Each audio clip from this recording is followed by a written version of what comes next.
কোটচাঁদপুর ঝিনাইদহ জেলার ছোট্ট একটি উপজেলা, তবে এটি বৃহত্তম আম উৎপাদন ও বিপণনের কেন্দ্র, যা বাংলাদেশের দ্বিতীয় বৃহত্তম আমের বাজার হিসেবে পরিচিত। এখানে প্রতিদিন প্রায় 50 থেকে 100 ট্রাক আম দেশের বিভিন্ন অঞ্চলে সরবরাহ করা হয়।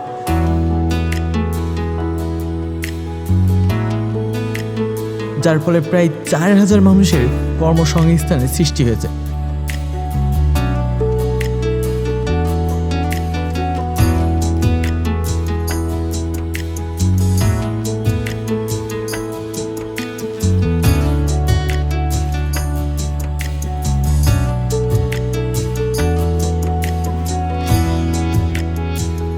কোটচাঁদপুর আম বাজারে প্রায় প্রতিদিন 50 থেকে 90 লক্ষ টাকার আম বিক্রয় হয়। এখানে ন্যাংরা, হিমসাগর, আটি প্রভৃতি আমের মন প্রতি 500 থেকে 950 টাকার মধ্যে হয়ে থাকে। বাজারে 70টির মতো স্থায়ী আমের দোকান ও 200-এর বেশি অস্থায়ী আমের দোকান রয়েছে।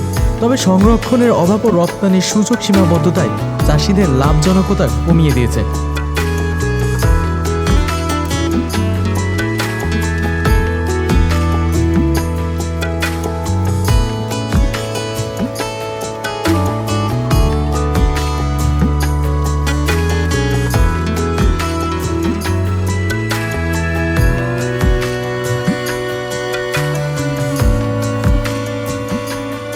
এই বাজারটি কোটচাঁদপুর শহরের প্রবেশ পথে ডাইভারশন রোডে স্থাপিত হয়েছে এবং এটি দেশের অন্যতম বৃহত্তম আম বাজার হিসেবে পরিচিত।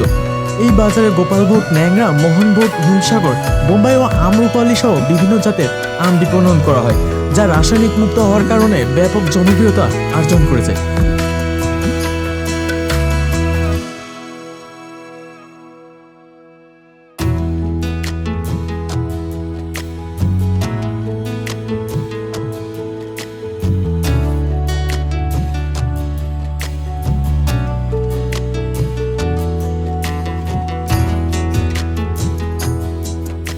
আমের সিজন শেষ হওয়ার সাথে সাথে ড্রাগনের বাজার শুরু হয়ে যায়, যার জন্য কোটচাঁদপুরকে বাংলাদেশের প্রথম ড্রাগন বাজার বলে।